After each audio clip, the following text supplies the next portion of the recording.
The founding director of investment bank Macquarie. Since then, though, finding a new life in the third sector. He's been a director on the Autistic Children's Association, on Clean Up Australia, and he's presently the chair of the Sydney Cancer Centre Foundation. Crawford has gone one big step further, though, bringing together his investment prowess and social conscience in a very bold new venture called Goodstart. And welcome, Robin, to the studio today. Thanks very much. Just to get us in the headspace, exactly what is Goodstart? Goodstart's a new company formed to attempt to purchase the remains of the ABC Learning business after the fairly spectacular demise of Eddie Groves.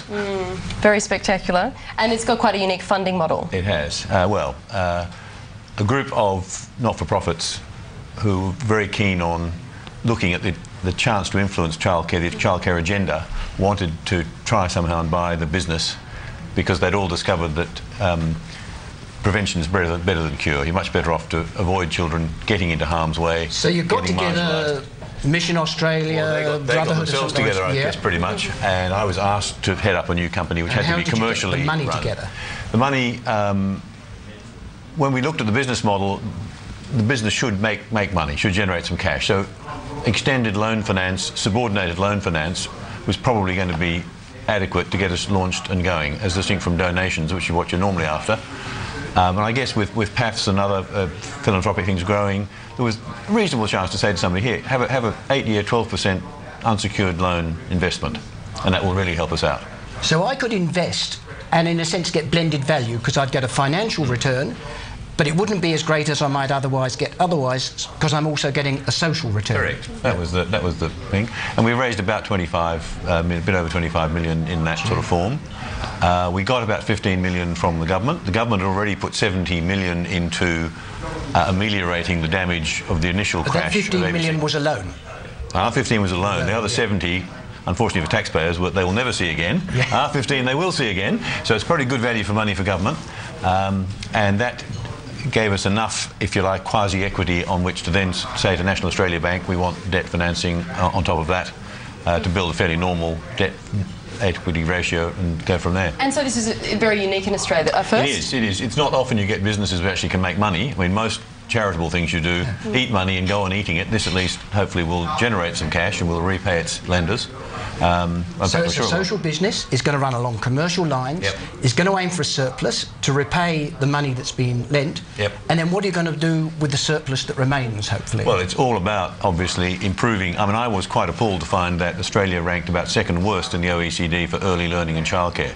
Australia's education standards are very good, but we are pretty poor at early childhood. And it's pretty compelling stuff to say if you can get a 4-year-old who can present to the school system with a bit of linguistic skills, a bit of arithmetic skills, socialisation skills, a bit of self-confidence, the chances of that child becoming marginalised and getting into problems are hugely reduced. And all the major charities have worked out this some time ago. They've moved back to the earlier end of the scale to avoid children being damaged in the first place. It sounds great, but obviously you're looking for investors in this new model, presumably amongst high net worth Australians.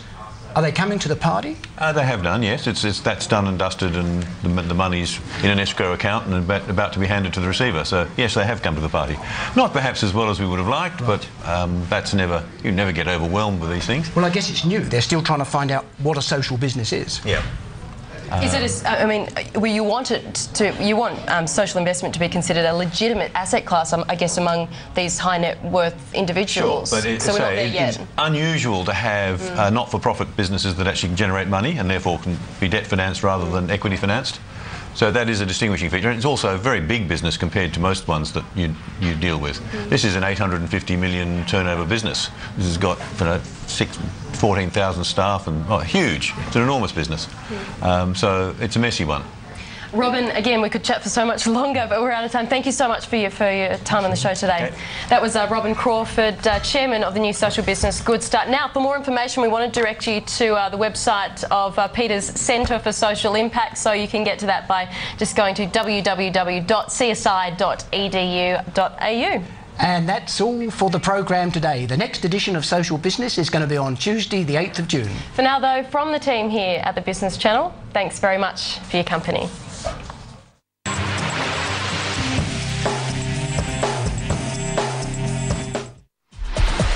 tonight. Treasury